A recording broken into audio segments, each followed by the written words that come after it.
ابو محمد المدنی اسمه. او محمد مدنی تکفیری. با کدام خاطر خب بیان بکن. به این خاطر میگم که مثلا منی که میگم آقا من تصوفم به تصوف رو قبول دارم، میگه چی؟ شما کافری. منی که میگم آقا من تقلید رو قبول دارم، حکم شرک رو ثابت میکنه سر من. منی که میگم کسی که حکم به غیر ما انزل الله نکنه کافر نمیشه، حکم کفر رو سر من صادر میکنه. خب مثلا منی که میگم که من با کشورهای کفری عهد نامه امضا میکنم، حکم تکفیر منو صادر میکنه. خب یعنی این 4 نمونه بوده که بنده خودم باهاش صحبت کردم. بله کافر هستی. سلمان چوجی سلمان هستی، ساموئل هستی، تو کافر هستی. بله درست میگم.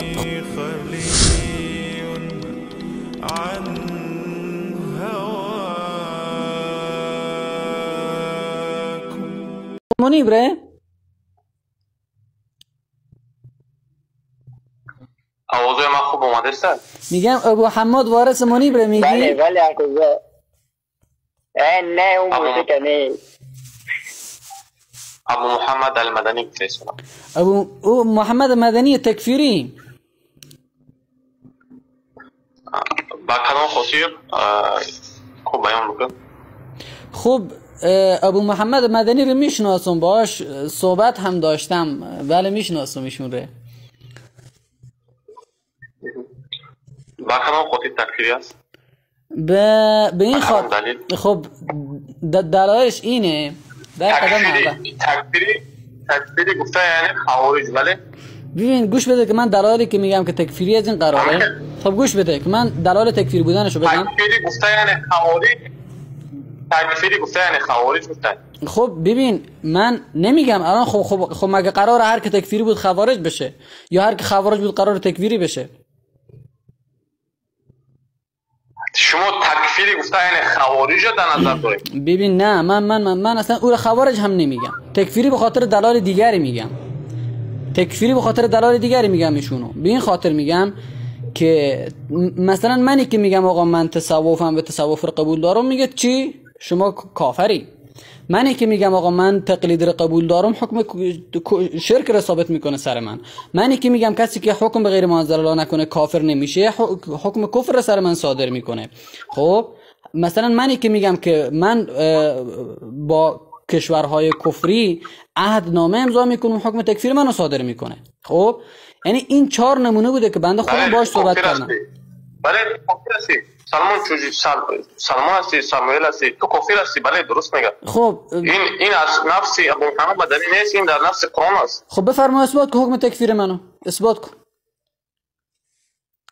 بله تو اثبات کن. یعنی تو آخر خبر همین سخن که از گفت تو آخر خبر اخیرا آویسا بچه فاطمه تکفیر میکنه شیخ خارجی میگه.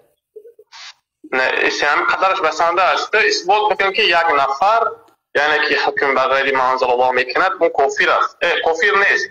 و یک یعنی که تو باز گفته که با کشورهای طاغوتی همدست شدن ابو محمد مدنی کفر میدوند و من کفر نمیدونم و من این چیزی جایز میدونم. بسم الله دلیل بفرمایید. خب احسن خیلی عالی. خب از اول از کجا شروع کنم؟ اول از حکم بما انزل الله شروع کنم یا از معاهده و عهد و پیمان بستن با کفار؟ نه از هر کجاش سر میکنی ولی نگاه کن. در عقیده ما یعنی که یکی از بزرگترین در دین ما اصلا نواقض اسلام خیلی زیاد است. خب و بزرگترینش که شیخ محمد یا عبدالوهاب در بین گپ ندارو کیو دلیل میکنم یا گپ نمیزنم. من قطعی تلی چیزا صحبت کردم نمیخوام. در یعنی که شیخ محمد بن عبدالوهاب بزرگترین یعنی که نواقض را جمع کرده و در هشتمینش قید میکنه یک نواقض اسلام که در همون نواقض گرفتار میشه، مظاهرة المشرکین و معاونتهم علی المسلمین. فهمون؟ هر کسی که چیکار میکنه مظاهرات یعنی که دوستی میکنه با مشرکین و علیه مسلمین با اجماع امت کافر میشه. و یا این چونین تو نیست هم به همون نواقض اسلام گرفته هستی و کافر هستی. خب الان جواب بدم. همین مبحثی که مطرح کردین صلح مع الکفار درسته؟ همین جواب بدم. اگر خواهید حکم منزل الله هم جواب ده. خب باش، من انشاءالله که هر دوتاشونو من چی جواب میدم انشاءالله. ببین در قدم اول منی که میگم که حکم بما انزل الله اگر کسی نکنه کافر نمیشه، دلایل من چیه؟ در قدم اول مراجعه میکنیم به فهم سلف امت مثل صحابه رسول الله صلی الله علیه و سلم به آیات قرآن.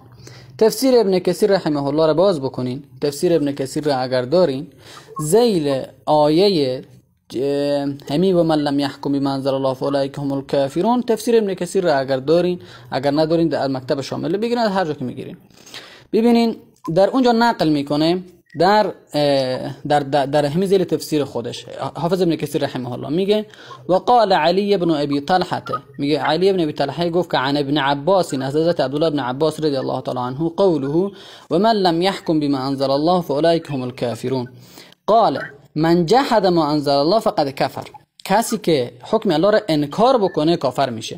و من اقر به، و کسی که اقرار بکنه به احکامات الله متعال و لم یحکم اما حکمی نکنه فهو ظالم و فاسق، پس این ظالم و فاسق هست. رواه ابن جریر، ابن جریر طبری رحمه الله روایت کرده. ثم سپس اختار همین قول را برگزیده و گفته ان الآیه المراد بها اهل الكتاب، گفته مراد از این و من لم یحکم بما انزل الله اهل خود کتاب تورات بوده در اون زمان.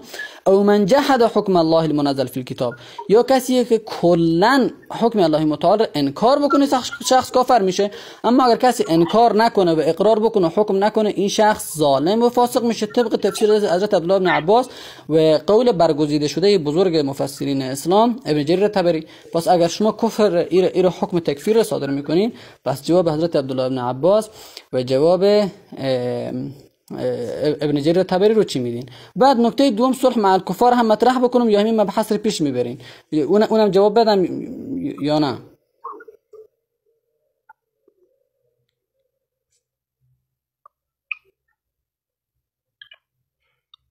آجر من تفسیر ابن کثیر خواستم در اون لیکن نتوانستم به خاطر که این تلفن من اصلا در تلفن هستم و این قول‌هایی که هست اینا رو الحمدلله ما این چیزا اینکی گذاشتیم و این روایتی که از ابن عباس می شود که از طاووس روایت شده است، این روایت ضعیف است و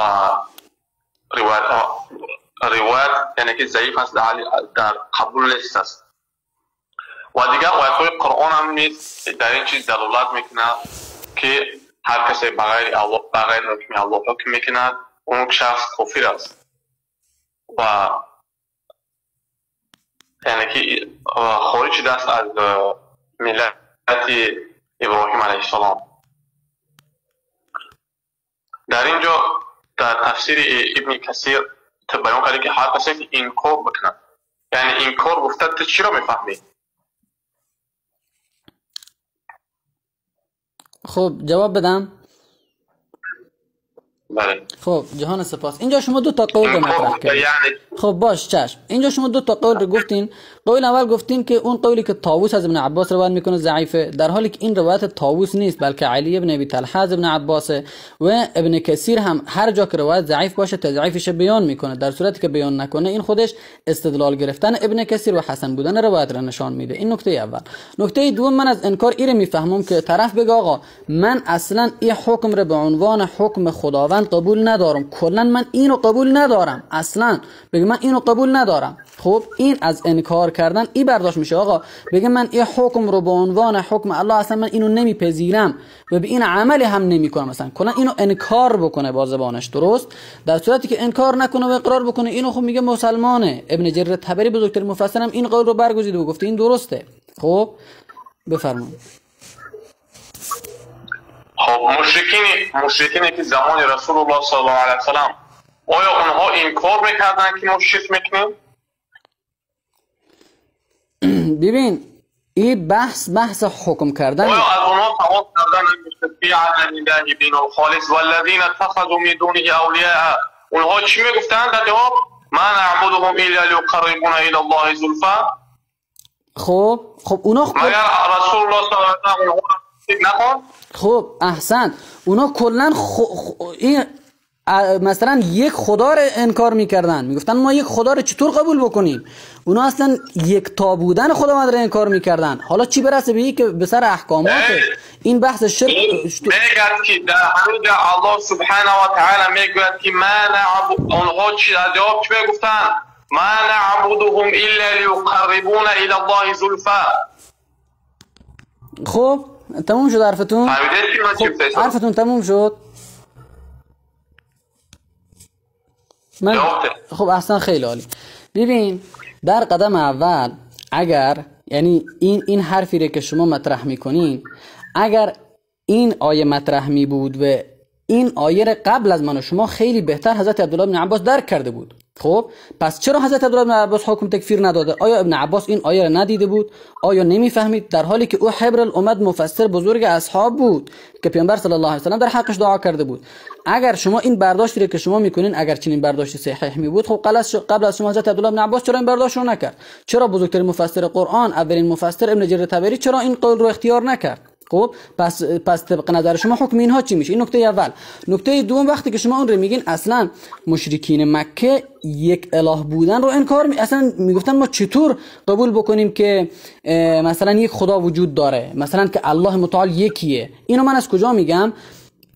اینو بریم با هم مثلا سوره صاد رو ببینیم. سوره صاد در اونجا میگفتن که اجعل الالهه الها واحدا، آیا ما این همه خدا رو یک خدا قرار بدیم؟ این هذا لشیء عجاب، این خیلی چیز عجیبیه. اونها یک توی الله رو انکار میکردن که مشرک شدن. آیات درست. خب این اجعل الالهه الها واحدا، آیا این یک من اجعل نخوندم، اجعل الالهه الها واحدا ان هذا لشیء عجاب. پس الان شما جواب سوال منو بده، عبدالله بن عباس چرا این برداشت رو نکرده و حکم عبدالله بن عباس که تکفیر نمیکنه چی میشه و حکم ابن جریر طبری چی میشه؟ آیات درست کن. اجعلها الهه اله واحد. برادر بزرگوار لطفاً آیت شما غلط میخوانین. آیه 5 سوره صاد اجعل الالهه الها واحدا ان هذا لشیء عجاب، آیه 5 سوره صاد هست برادر. آجی من دیگه میفهم. باشه. خب الان جواب سوال منم اگر لطف کنین بدین که حکم عبدالله بن عباس بن جریر طبری چی میشه؟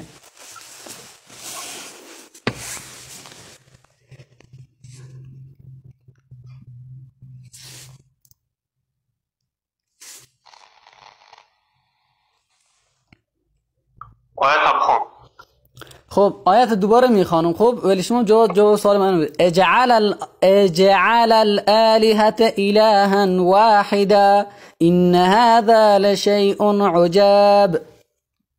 اینجا فتحه است. بس اینجا فتحه است، اجعل نیست. خب اجعل است اینجا. خب باشه جهان سپاس. خب باشه جهان سپاس، من اینجا اشتباه کردم، اشتباهی من اصلاح میکنم. خب الان شما جواب عبدالله بن عباس رو بدین.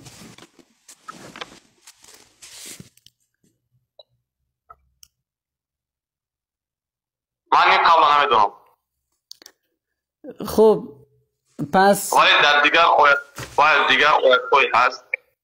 آیت هایی هست که یعنی که صحیح و واضح هست که بیان میکند که هر کسی که بغیر حکم الله و هر کسی که ولی اینجا در یک حکم الله آیا این کار نکند، ایواز بکند به خودی نفسانیش، اینجا دیگه گفت است. ولی هر کسی که حکم الله رو دانسته یعنی که این خلقی نیست که در بین مردم برآمده گوید که من حکم الله قبول ندارم، دیگر هر چیز خود کردن گیرد. نه، هر کسی که بغیر الله حکم کرد با مانند حاضر چقدر در روی دنیا دموکراسی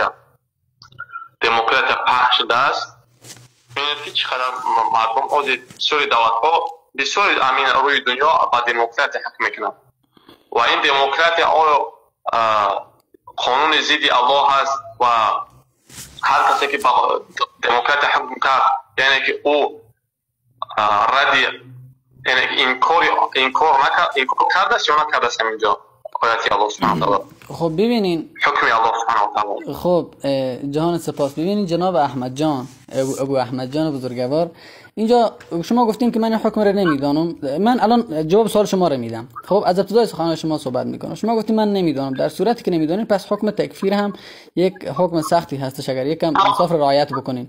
نکته دوم سوال شما باز هم من میگم که انکار کردن یک امری با حکم نکردن و اجرا نکردنش هم فرق میکنه. یکی انکار کردن یک حکمی و اجرا نکردنش هم دیگر فرق میکنه. الان اون دموکراتی که به قول شما اگر انکار بکنه خب میگیم کافر میشه. در صورتی که انکار نکنه، قبولش داشته باشه اما اجراش نکنه، این بحثش فرق میکنه. این ما فرق بین انکار کردن و فرق بین اجرا نکردن این دو تا خیلی از هم متفاوته. خب من میگم اگر کسی انکار بکنه به فتوی حضرت عبدالله بن عباس کافر میشه و من جحده هیچی میشه، کافر میشه. و اگر کسی انکار نکنه حکم الله رو ولی اجرا نکنه، با اجرا نکردنش ظالم و فاسق میشه. این فتوای ابن عباس و بزرگترین مفسر قرآن ابن جریر طبری هست. و همچنین حکم تکفیر من لم یحکم بما انزل الله ره شیخ الاسلام ابن تیمیه در منهاج السنت النبویه هم میگه در صورتی کافر میشه که کلا وجوبش انکار بکنه، اصلا حکم رو به طور کلی انکار بکنه. خب در این صورت انکار بکنه من میگم کافر میشه. در صورتی که انکار نکنه ولی اجرا نکنه این ظالم و فاسق میشه، چنانچه که در بالا بیان کردم. بفرمایید شما.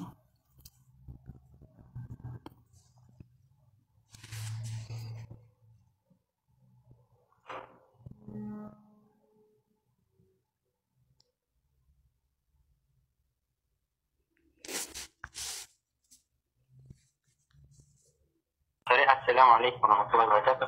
جناب الله شهر صحبت کنه ما در هستیم. و علیکم السلام.